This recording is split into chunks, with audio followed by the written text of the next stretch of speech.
My boyfriend did my voice in front of 6 people and called me sensitive. His friend's call the next morning revealed everything. He did my voice in front of 6 people. Not a gentle impression. A full performance.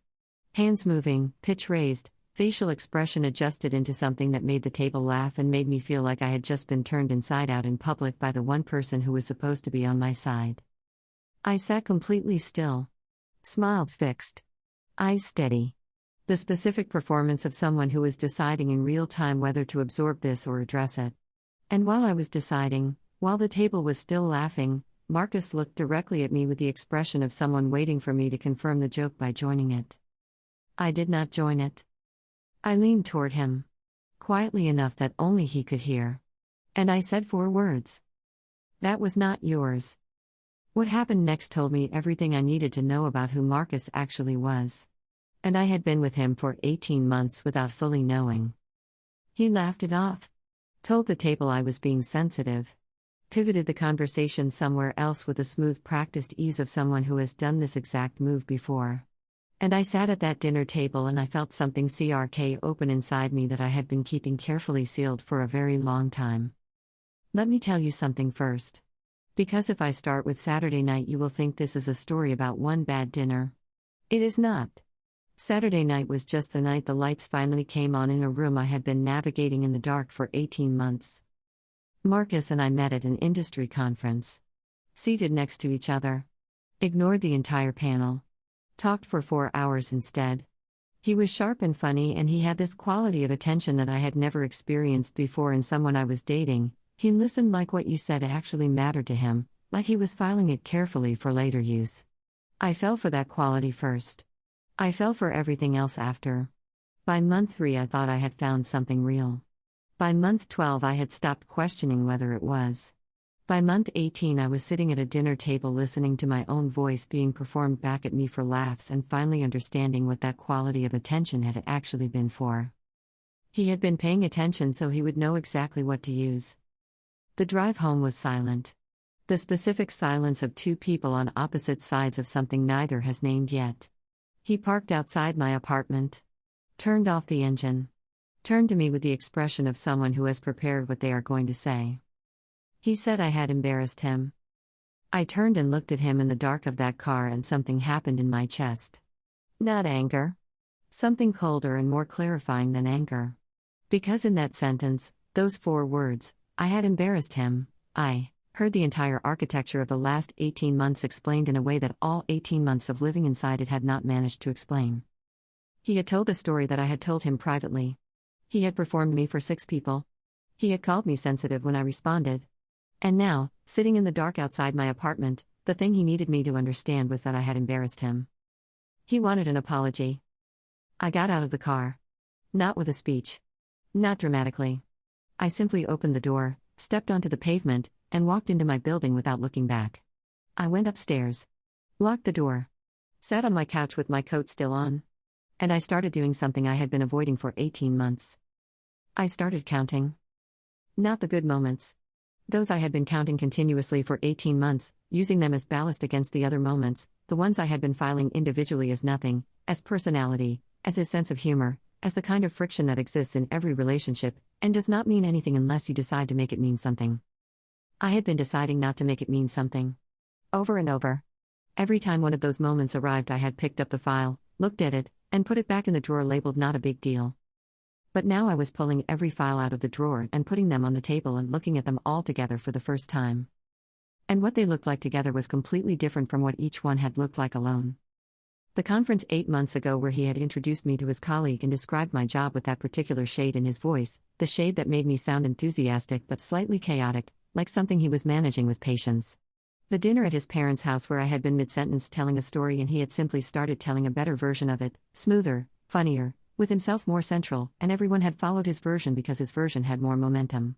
The night his friend had asked my opinion about something in my own professional field and Marcus had answered before I could, fully, confidently, leaving my actual answer with nowhere to land. I had filed every one of these as nothing. As personality. As the kind of thing you absorb when you love someone who is more extroverted than you, more confident, more comfortable taking space. But they were not nothing. They were a pattern. And patterns, when you finally look at all of them at once instead of one at a time, tell you something that individual moments are specifically designed to prevent you from seeing. My phone lit up at 11. Not an apology. A message. He said he hoped I had taken time to reflect on how my behavior had affected the evening. That he was ready to talk when I was prepared to be mature about it. I read that message and I felt the CRK from the dinner table split all the way open. Mature. He wanted me to be mature about the fact that he had performed me for 6 people and then called me sensitive, and then demanded an apology in a car. Mature was the word he had chosen to describe the version of me that would give him what he wanted. Which meant immature was the word available for the version of me that would not. I called Nadia. She had been at gatherings with Marcus. She had laughed at those jokes without knowing they were landing differently on me than on the room. She answered immediately. I told her everything. When I finished, she was quiet for exactly long enough to find the honest version of what she wanted to say. She said, "How many times has something like this happened that you never told me?" And the answer I gave her was the answer that changed everything. I said, "I stopped counting at 11. She said nothing for 3 full seconds. Then she said, 11 times and you filed it all as nothing?" I said, "I thought I was being flexible." She said, "You were being erased." I sat with that word for a long time after we hung up. Erased. Not dramatically. Not all at once. In the specific incremental way that happens when someone is consistently made smaller in company, when their stories get redirected and their voice gets performed and their responses get labeled sensitive and their need for an apology gets reframed as immaturity. Not erased with cruelty. Erased with charm. With jokes. With the practiced ease of someone who has learned that if you make a room laugh, you can make a room look away from almost anything. But I was not done finding things yet. Because the following morning something happened that I had not anticipated. Something that made Saturday night look like the surface of something much deeper. Something that made me understand that what I thought I had finally seen was still not the complete picture. My phone rang at 9 in the morning. Not Marcus. His friend Daniel. The one who had been at the dinner. The one who had laughed the loudest at my voice being performed. He said he needed to tell me something. He said he had been up most of the night thinking about whether to call. He said he was calling because he thought I deserved to know. And what Daniel told me in the next 4 minutes made every one of those 11 filed away moments suddenly arrange themselves into a shape so clear and so deliberate that I had to sit down on the floor of my kitchen to finish listening. Daniel said, "He does this with everyone he dates. I have watched him do it for years." Saturday night was not an accident. I sat on my kitchen floor with my phone pressed against my ear and I listened to Marcus's friend of 7 years dismantle the version of my relationship I had been living inside for 18 months in under 4 minutes. Not carelessness. Not an extrovert's thoughtless overflow. A pattern. Deliberate, recognizable, specific to romantic partners, something that Daniel and Marcus's other close friends had watched develop across multiple relationships over multiple years. The performed impressions. The redirected stories. The public diminishments dressed as affection. The sensitivity label deployed whenever a partner responded. Daniel had watched it happen with a woman before me. He had watched it happen with a woman before her. He had told himself each time that it was not his place. Saturday night had apparently been the time he decided it was his place. I asked him why he had laughed. At the dinner. When Marcus had done my voice. Daniel was quiet for a moment. Then he said he had laughed because that was what you did at Marcus's table. That the social gravity of Marcus's performances was strong enough that not laughing required a deliberate act of resistance that Daniel had not managed in the moment but had been thinking about ever since. I thanked him. I meant it. I hung up. I sat on my kitchen floor for another few minutes, and I let the full picture assemble itself completely for the first time. 18 months. 11 documented moments I had individually filed as nothing. A pattern that predated me and had been visible to the people around Marcus for years. A man whose quality of attention, the thing I had fallen for first, had been the instrument of the pattern. He paid attention so he knew what to use. He remembered what you told him so he could perform it later. He listened carefully so he could redirect effectively. The attention was not intimacy. It was inventory. I called Nadia back. Told her about Daniel's call. She was quiet in the way she gets quiet when she is processing something she is going to say carefully because it matters. Then she said, "How do you feel right now?" I thought about it honestly before I answered. I expected to feel devastated. 18 months. A relationship I had believed in. A man I had trusted with private moments that had become material. I had expected devastation. What I actually felt was something closer to the specific relief of a confusion finally resolving. Like I had been trying to complete a puzzle with a piece that did not fit, forcing it, accepting the misalignment, and someone had just handed me the correct piece and everything had clicked into place at once.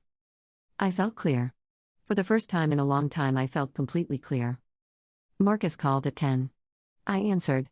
He had the patient voice ready, the warm measured tone of the reasonable one waiting for the unreasonable one to arrive at his location. I did not let him set the frame. I spoke first. I said, I spoke to Daniel this morning. 3 seconds of silence. The specific silence of someone recalibrating everything they had prepared to say because the conversation has just moved somewhere they had not anticipated. Then he said Daniel's name in the careful tone of someone buying time. I said, I know this is a pattern. I know it happened with the people before me. I know Saturday night was not an accident, and I know the 11 times before Saturday night were not accidents either. He did not deny it. I want to say that clearly because it matters to what followed. He did not say Daniel was lying or that I had misunderstood or that I was being sensitive again. He went quiet in a way that was different from the previous silences. Not calculating. Something more like the quiet of someone who has just had something named that they had been successfully keeping unnamed for a long time. Then he said, I did not realize how it looked from the outside. I said, I'm not asking about how it looked from the outside. I'm asking about how you understood it from the inside. Another silence. Longer. And in that silence I heard something I had not expected to hear from Marcus, which was the sound of someone genuinely arriving somewhere rather than strategically positioning for a destination they had already chosen. When he finally spoke, his voice had lost the patient reasonable quality entirely. What was underneath it was quieter and less polished and considerably more real.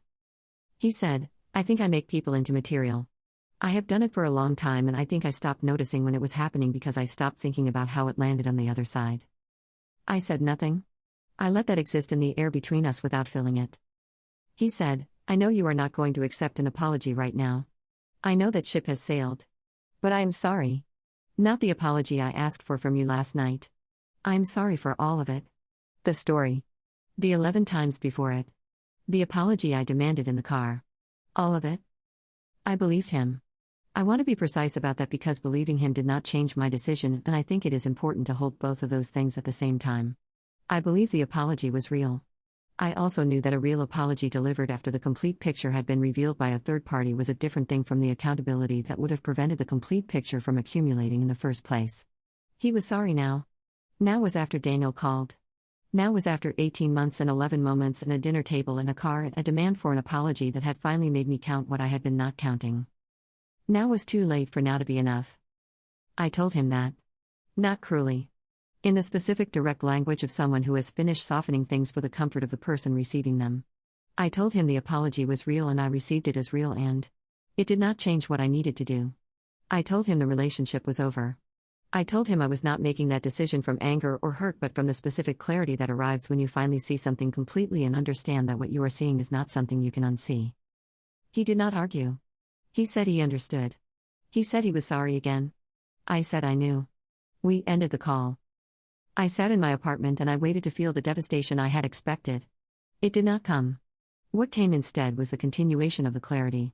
The specific clean feeling of a decision made from accurate information rather than from the managed and edited version of a situation I had been accepting as complete when it was not. Nadia came over that afternoon. She did not ask whether I needed her. She simply appeared with food and the kind of presence that does not require explanation. We sat at my kitchen table and she let me talk and she listened, and at some point in the middle of me talking I started laughing. Not from happiness. From the specific absurdity of having filed 11 moments as nothing for 18 months, of having applied my own editing to my own experience until the experience was unrecognizable, of having called the managed version of myself flexible when the accurate word had been something considerably less generous. She laughed with me. The good kind. The kind that does not minimize what happened but acknowledges that the distance between where I had been and where I now was contained something that could only be processed through laughter at a certain point. I have thought about what I would tell someone who is where I was 3 weeks ago. Inside a relationship with a person who is charming enough and attentive enough and funny enough that the pattern is nearly invisible until it isn't. What I would tell them is this. Pay attention to how you feel after.